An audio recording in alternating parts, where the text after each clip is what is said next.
하나님 아버지와 우리 주 예수 그리스도로부터 오는 은혜와 평강이 이 자리에 계신 여러분과 함께 하시길 주님의 이름으로 축원합니다. 오늘 교회력 구약의 말씀인 아모스로 함께 말씀을 나눠보려고 합니다. 시대는 기원전 8세기 여로보암 2세가 북이스라엘을 다스리던 때입니다.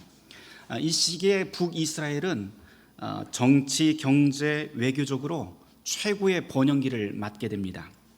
인접국가인 지금은 시리아라고도 하는데요, 그 당시에는 아람이라고 하는 국가이죠. 이 아람과 전쟁을 해서 승리를 하게 됩니다.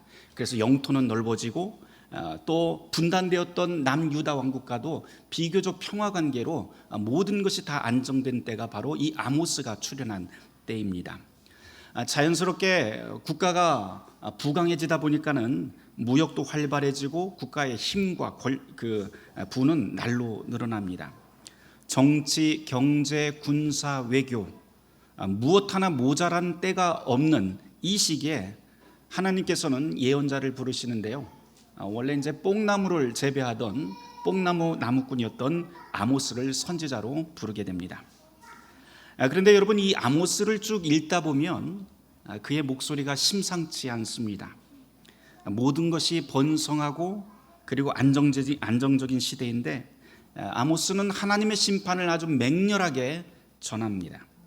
아모스 1장부터 훑어보면 계속해서 반복되는 그 동사가 있어요. 그게 뭐냐면 사르리라, 사르리라, 사르리라, 죽이리라, 배를 가르겠다, 이런 이야기가 계속 나옵니다. 하나님께서 이스라엘을 그렇게 심판하겠다라고 하는 말씀이지요. 아모스 입에서 나오는 예언들이 참 무시무시한 표현들이 참 많습니다. 그만큼 하나님의 진노가, 이스라엘을 향한 진노가 엄청났다라고 하는 것이죠. 이스라엘은 사실은 겉으로는 굉장히 부유하고 모든 것이 평화스러워 보였지만 속은 썩을 대로 썩었다고 아모스는 고발합니다. 부자는 한없이 부자가 되어가고 가난한 사람은 착취당하고 부당한 거래와 그리고 고리 대금업이 이 나라를 가득 판을 채웁니다. 빈부격차는 그렇게 심해지던 때가 바로 이때입니다. 경제만 그런 것이 아니고 사실은 종교적으로도 굉장히 심각했던 것 같아요.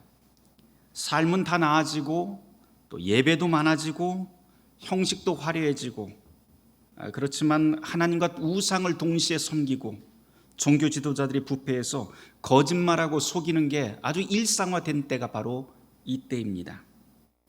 아모스서 5장 21절부터 읽어보면 하나님이 이런 이스라엘의 절기를 미워하고 예배도 필요 없고 성전에 가져오는 봉헌물과 그 어떤 특별 예배도 거들떠보지 않는다라고 그렇게 아모스의 입을 통해서 전합니다.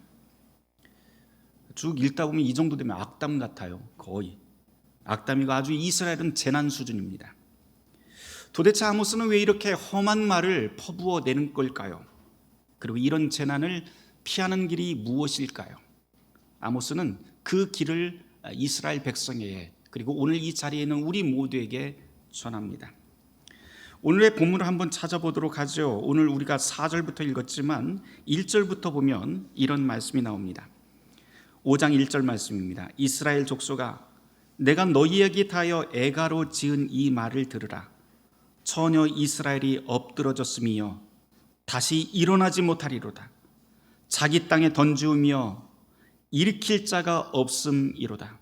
주 여호와께서 이와 같이 말씀하시되 이스라엘 중에서 1000명이 행군에 나가던 성읍에는 100명만 남고 100명이 행군에 나가던 성읍에는 10명만 남으리라 하셨느니라. 1장부터 4장까지 계속 이어진 말씀이 뭔가요? 불사르겠다, 망하게 하겠다, 이런 이야기가 계속되는데, 그러니까 이 5장에 와서 하는 이야기가 나라 인구의 반토막을 넘어서 10분의 1로 인구가 쪼그라든다고 이야기합니다.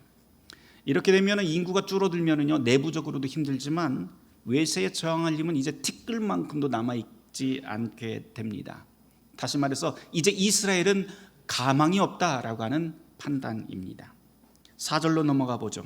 여기에 이런 어려운 상황을 역전시킬 그러한 구절이 등장합니다. 함께 읽어보도록 할까요? 시작.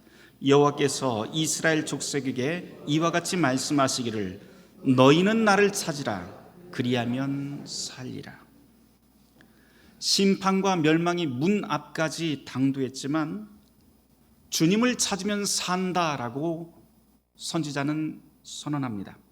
그 다음 이어지는 5절을 보면 베델을 찾지 말고 길갈로 들어가지 말지며 브엘세바로 나아가지도 말라라고 하는 말씀이 이어집니다.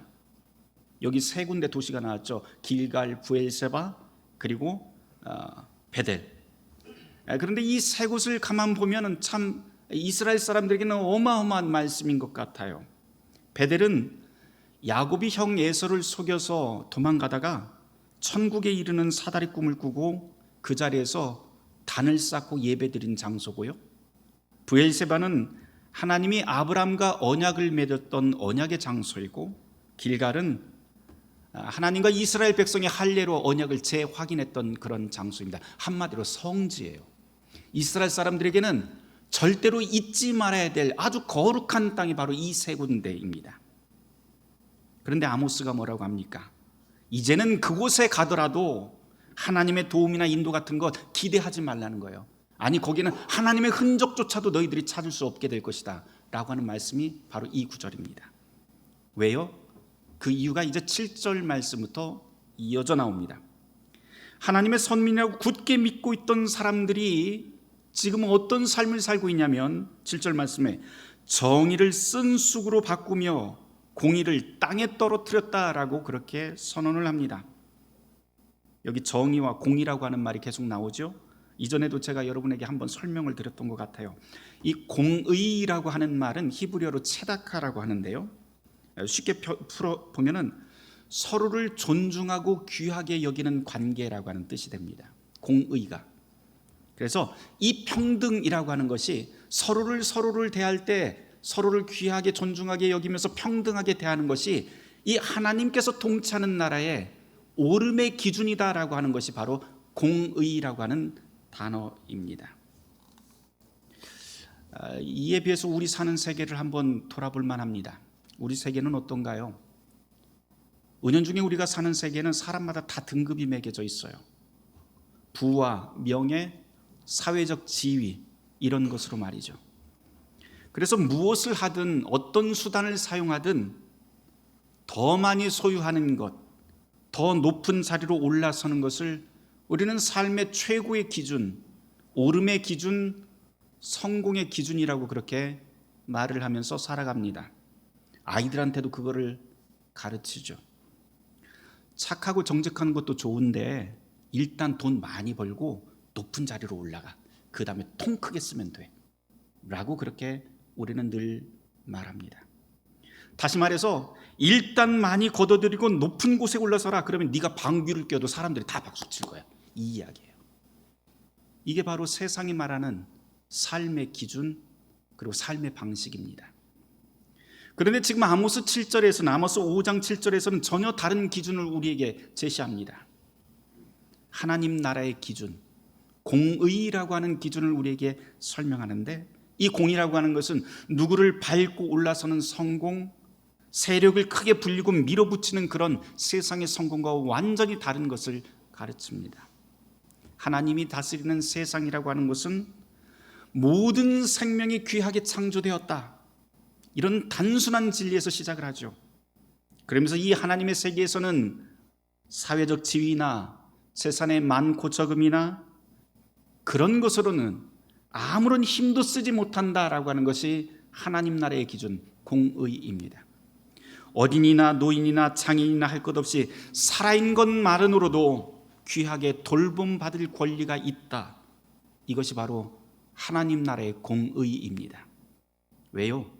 우리는 모두 다 하나님의 손으로 귀하게 창조되었기 때문이지요. 이게 바로 하나님 나라에서 통용되는 첫 번째 삶의 기준입니다. 그 다음에 정의라고 하는 말이 나오는데요, 이건 조금 쉬워요. 히브리어로 미슈파트라고 하는데, 정의의 반대말이 뭔가요? 불의입니다. 불의는 무엇인가요? 불의라고 이야기하면 성경에서는 앞에서 이야기하는 공의를 해치는 것, 다시 말해서 서로가 서로의 관계, 서로를 존중하는 그런 관계들을 무너뜨리고 깨뜨리고 하는 것들이 모두 다 불의가 됩니다. 그래서 이 정의라고 하는 말에는 부정부패, 거짓과 악행, 이런 불의를 바로잡는 징계와 심판, 이런 것들이 바로 정의입니다. 불의와 악에 대해서는 단호한 태도, 그것이 바로 정의인 것이죠. 이렇게 공의와 정의가 가득한 세상, 이것을 성경은 하나님이 통치하시는 세상, 하나님의 나라라고 부르고요, 구약에서 아모스는 바로 하나님의 백성이 바로 이런 나라가 되어야 된다, 이런 나라로 회복되어야 된다라고 목놓아 외칩니다. 7절로 다시 돌아가 보죠. 지금 이스라엘이 망할 수밖에 없는 이유를 말하고 있어요. 이스라엘 백성이 정의를 쓴쑥으로 바꾸고 공의를 땅에 던져버렸다고 합니다. 모든 생명이 귀하게 존중받아야 되는데 이 땅에서는 부정부패와 착취가 만연하고 이런 범죄를 저질러도 징계나 심판은 고사하고 누구 하나 이것을 심각하게 받아들이지 않는 세태가 지금 아모스가 살고 있는 이스라엘의 현실입니다. 그 다음 이어지는 8절, 여기에서는 이스라엘이 그렇게 사는 것이 누구를 대적하며 사는 것인지 잘 한번 들어보라고 말을 합니다. 눈으로 여러분들이 8절부터 한번 쭉 읽어보세요. 이스라엘이 이렇게 범죄하면서 대적하는 이는 그냥 사람이 아닙니다. 온 우주의 자연을 손에 쥐고 운행하시는 분을 지금 대적하고 있다고 선언해요. 그분은 하늘의 별자리를 지으셨고 아침을 어둠으로 바꿀 수 있고 해일을 일으켜서 땅을 쓸어버릴 수 있는 분이 바로 이스라엘 앞에 있는 하나님이라고 설명합니다. 이스라엘이 지금 문자 그대로 창조주 하나님과 대결하고 있다는 거죠. 이길 수 있는 게임인지 한번 생각해봐 라고 그렇게 은근슬쩍 이야기하는 대목이 바로 이 구절입니다. 누가 이길 수 있을까요? 이어지는 10절 말씀이 아주 흥미롭습니다. 10절 말씀, 무리가 성문에서 책망하는 자를 미워하며 정직히 말하는 자를 싫어하는도다. 여기 나와 있는 이 성문이라고 하는 것은 고대 중동 문화에서는 아주 중요한 장소인데요, 이곳은 상거래 행위를 하러 나가는 곳이기도 하고 또 문서를 주고받는 장소입니다. 그래서 마치 공항 국제 출입국 관리소나 아니면 법원 같은 역할을 하는 것이 바로 성문의 역할입니다. 이곳에는 늘 법률가가 상주해 있고요, 그래서 사업상 중요한 문서를 주고받거나 공증하거나 결혼 문서를 받거나 하는 일들이 이곳에서 행해지는 곳이 바로 성문입니다. 때로는 성 안에서 벌어지는 사건 사고들을 변론하거나 처리하고 사람들에게 알리고 해결하는 그 장소가 바로 이 성문입니다. 그런데 10절에서 아모스 선지자가 뭐라고 해요? 성문에서 책망하는 자를 사람들이 미워한다, 정직하게 말하는 사람을 싫어한다 라고 그렇게 말을 합니다. 어느 책에서가 이런 글귀를 읽은 적이 있어요. 친구를 잃고 싶다면 진실을 말해라. 요즘 우리 사회나 교회를 보면 딱 그런 것 같아요. 진실을 말하면 사람들이 불편해합니다. 그리고 그 뒤에서 적들은 더 많아집니다. 아모스가 바로 지금 그 말을 하는 거예요. 이스라엘의 악한 현실을 정직하게 말하면 사람들이 불쾌하게 여기고 싫어한다고 말을 합니다. 아주 현실 그대로 꼬집는 거죠. 그래서 진실을 말하는 게 점점 더 어려워지는 사회로 추락하고 있다라고 그렇게 말을 합니다. 그러면서 11절, 12절 말씀은 이렇게 진실을 외면하는 사회의 결과가 무엇인지 구체적으로 우리한테 알려줘요. 이게 바로 악한 사회의 가장 두드러진 증상인 거였는데요, 뭐냐면 힘없는 사람부터 어려워진다라고 이야기를 설명을 시작을 합니다. 악한 사회, 그 사회는 가장 약한 사람의 생존권부터 건드리기 시작을 합니다. 아모스 선지자는 이렇게 표현합니다. 힘없는 자를 밟고 거기서 부당한 세금을 걷어들이고 제 손으로 지은 집에 들어가지도 못할 것이고 제 손으로 일군 포도원의 포도주도 얻지 못할 것이고 의로운 자를 학대하고 뇌물이 하나님이 되어버리고 공공장소인 성문에서 가난한 사람들을 억울하게 만든다고 말입니다. 우리식으로 바꿔 말하면 악한 사회란 국가 경제 지표가 선진국 수준에 오르고요, 문화 강국이 되었어도 그 속을 보면 가난한 자들은 더 가난해지고 약자들은 더 힘들어지는 사회, 바로 이런 사회입니다. 13절 말씀은 더 기가 막힙니다. 그러므로 이런 때 지혜자가 잠잠하나니 이는 악한 때임이라. 지혜자들이 입을 다무는 시대, 그때가 정말로 악한 때라고 아모스는 말합니다. 악이 창궐하는데도 입을 다무는 침묵 문화, 그 현상은 우리가 지금 망하고 있다라고 하는 표징입니다. 학자들과 언론의 입이 닫히는 그 시대, 이게 바로 망하는 시대의 징조입니다. 결국 그 침묵이 우리 모두의 현실을 삭제해 버리게 되기 때문입니다. 그러면은 전혀 가망이 없는 것일까요? 아모스 선지자는 다시 한번 이렇게 힘주어 외칩니다. 14절, 15절 말씀을 우리 같이 한 목소리로 읽어보도록 하죠. 14절, 15절입니다. 너희는 살려면 선을 구하고 악을 구하지 말지어다. 만군의 하나님 여호와께서 너희의 말과 같이 너희와 함께 하시리라. 너희는 악을 미워하고 선을 사랑하며 성문에서 정의를 세울지어다. 만군의 하나님 여호와께서 혹시 요셉의 남은 자를 불쌍히 여기시리라. 아멘. 정의의 선지자 아모스가 선을 구하고 악을 멀리하며 하나님을 찾으라, 그리하면 살리라 라고 외칩니다. 그런데 잘 보세요. 이스라엘 사람들이 하나님을 정말 멀리했나, 우리는 다시 한번 좀 돌아봐야 됩니다. 이 사람들 종교적으로 보면 하나님의 선민이고요, 이 사람들은 지금 꼬박꼬박 절기도 잘 지킵니다. 희생제사도 어느 때보다도 더 화려하게 잘 드립니다. 우리식으로 하면 교회 예배에 사람들이 가득 차고 주일 성수 잘하고 매주 성찬 잘하고 봉사도 잘한다는 그런 뜻입니다. 그런데 이런 이스라엘을 향해서 하나님이 너희들 거들떠보지도 않을 거야 라고 단언합니다. 도대체 무엇이 문제일까요? 아모스 선지자는 이렇게 선포하죠. 5장 4절에서 24절까지 말씀을 아주 한마디로 줄이면 이렇습니다. 너희는 하나님을 찾으라, 그리하면 살리라. 오직 정의를 물같이 공의를 마르지 않는 강같이 흐르게 할지어다. 이것이 아모스 선지자가 전하는 하나님의 말씀입니다. 우리의 모든 삶에 하나님의 정의와 공의가 흐르며 우리의 일상에 스며들도록 해야 한다라고 하는 말씀입니다. 그래야 산다고 그래요. 그런데 어떤 분이 이 구절을 놓고 저한테 그렇게 묻더라고요. 목사님, 너무 거창해요. 이거 정의와 공의를 우리의 삶에서 어떻게 구현하면서 어떻게 삽니까? 이거 정치가들이나 아니면 국가 지도자, 어떤 공동체 지도자들이나 하는 일이지 너무 거창한 이야기 아닙니까? 라고 말입니다. 그러면서 우리의 일상에서 정의와 공의를 실현하는 그런 실천하는 일들은 어떻게 하면 될까요? 라고 질문을 합니다.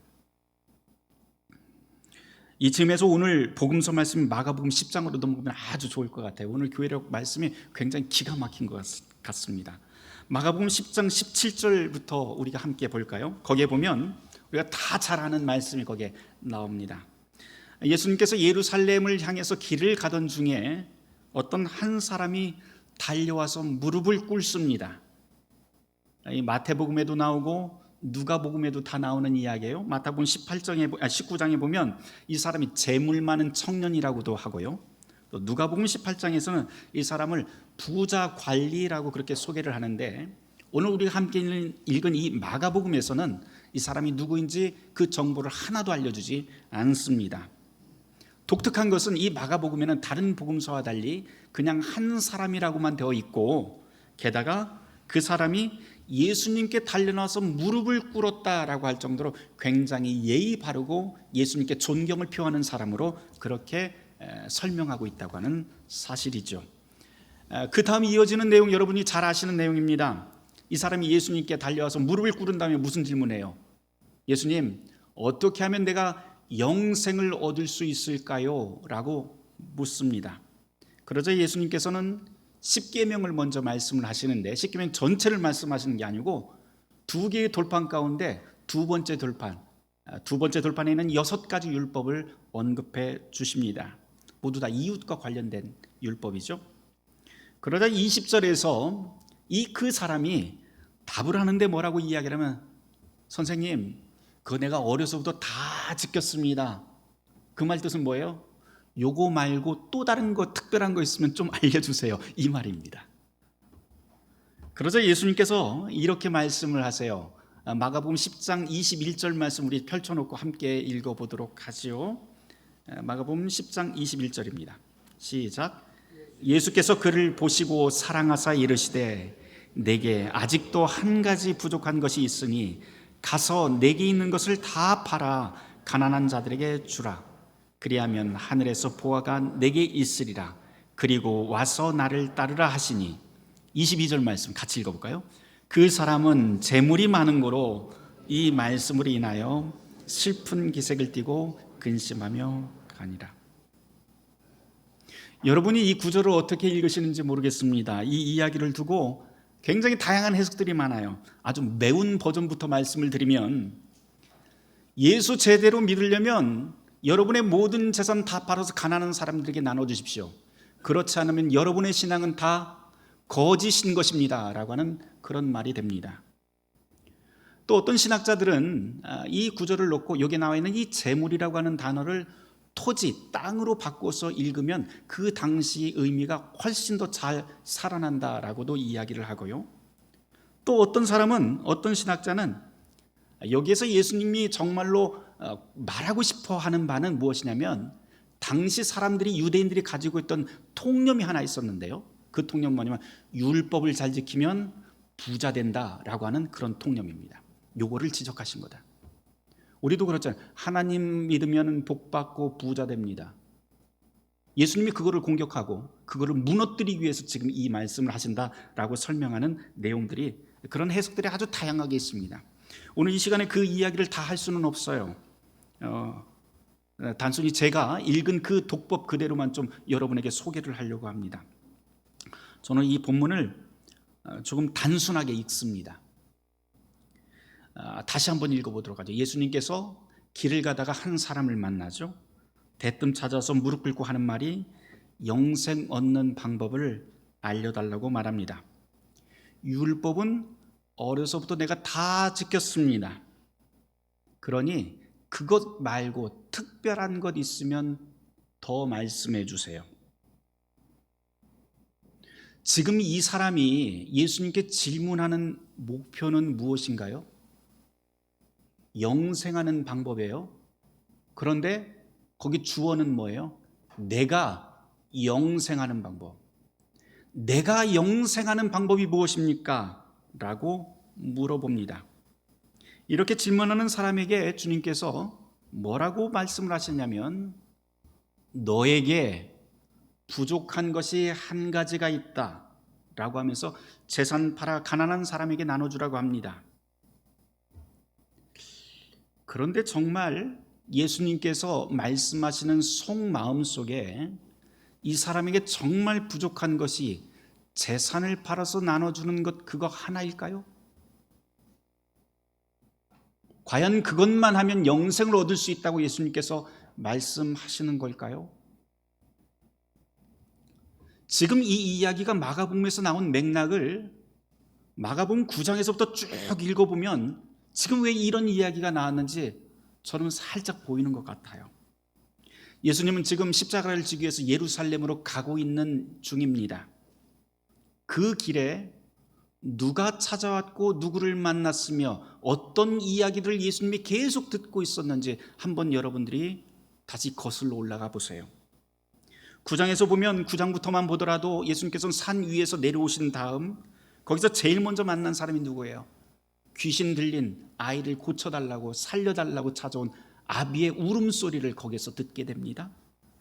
병든 사람들을 만나고요, 아이들을 만나고, 이혼 문제 등등 온갖 세상의 힘든 사연들을 다 들고 오는 사람들이 예수님이 가는 그 길 위에 온통 그곳에 다 모입니다. 그 와중에 지금 오늘 이 본문에 그 사람이 등장을 해요. 그 시끄러운 와중에, 주님, 내가 영생하는 방법을 알려주십시오. 이 사람이 관심을 갖는 건 딱 하나예요. 내가 복을 얻는 방법, 내가 영원히 사는 방법, 내가 성공하는 방법 알려달라는 겁니다. 그런데 이 사람이 정말 부족한 것, 잊고 있는 것 하나가 있어요. 이 사람은 지금 예수님이 가고 있는 길 위에서 예수님을 찾아왔지만 그 길 위에 있었던 사람들의 목소리, 그 길 위에 예수님을 찾아온 사람들의 이야기들에는 관심이 없습니다. 자녀 문제로 괴로워하는 아비의 외침도, 종이 한 장으로 버림받는 여성의 운명에도, 사람 대접 못 받는 어린이의 이야기에도 이 사람은 전혀 귀를 열지 않았어요. 함께 길을 걷고 있는 사람들의 그 이야기에, 그 사람들의 삶에 대해서, 그 사람들의 울음소리에 대해서 이 사람은 전혀 관심이 없습니다. 관심은 오직 하나죠. 나 자신, 나의 영생, 이거 하나에 꽂혀 있습니다. 그러고 보면 이 사람에게 정말 부족한 것 한 가지, 예수님께서 너에게 한 가지가 부족하다라고 했던 것은 율법에 율법을 더하는 것, 선행에 선행을 더하는 것, 그런 게 아니에요. 주님께서 그를 향해서 소유를 팔아서 나누라고 하는 이 말씀은 다른 뜻으로 전환을 하면 사람들과 함께 듣는 것, 서로를 온전하게 있는 그대로 대하는 것, 목소리를 빼앗긴 사람들의 목소리가 되어주는 것, 삶을 강탈당한 사람들과 함께 울어주는 것, 그리고 함께 친구되어 같은 길을 서서히 주님과 함께 걸어가는 것, 이것이라고 저는 들립니다. 바로 이것이 그 사람에게 부족했던 한 가지 아닐까요? 여러분은 이 본문을 어떻게 읽으시나요? 분명한 것은 재산을 가난한 사람에게 다 나눠주라고 하는 이 주님의 말씀은 네가 영생하기 위해서는 율법의 끝판왕이 되라라고 하는 말씀이 아닌 게 확실합니다. 초대교회 교부였던 터툴리아는 이런 말을 남깁니다. 홀로 있는 그리스도인은 그리스도인이 아니다. 주님이 바로 그 말씀을 우리에게 들려주십니다. 혼자서 영생을 얻겠다고, 복을 얻겠다고 눈과 귀를 막고 살지 마십시오 라고 하는 거죠. 사랑하는 성도 여러분, 아모스가 정의를 물같이, 공의를 마르지 않는 강같이 흐르게 하는 삶, 우리에게 이야기할 때 그것은 거창한 삶이 아닙니다. 살아있는 모든 것을 사랑하고 존중합시다. 악을 멀리하고 선을 실천합시다. 그러나 이 모든 일을 위해서 우리 주변을 돌아보면서 이웃과 함께 주님의 뒤를 따라갑시다. 이것이 바로 하나님이 원하시는 정의와 공의의 삶이 아닐까요? 하나님의 자녀로 세례받은 사람, 적어도 거룩한 교회라면 그렇게 살아야 하지 않을까요? 바라기는 서로를 귀하게 여기고 돌아보는 교회와 여러분의 일상 가운데 하늘로부터 임하는 축복이 넘쳐나길 주님의 이름으로 축원합니다. 모든 지각에 뛰어난 하나님의 평강이 그리스도 예수 안에서 우리의 마음과 생각을 지키실 것입니다. 아멘. 오늘 말씀을 놓고 잠시 묵상하며 기도하도록 하겠습니다.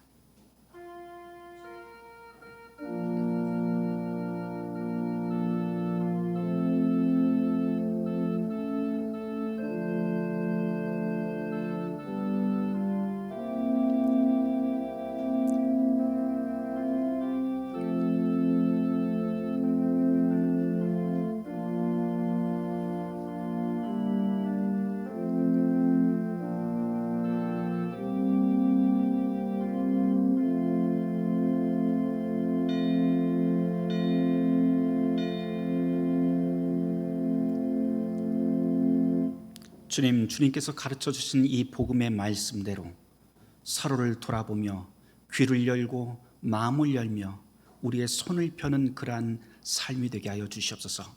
이 모든 말씀 예수 그리스도 이름 받들어 기도드렸습니다.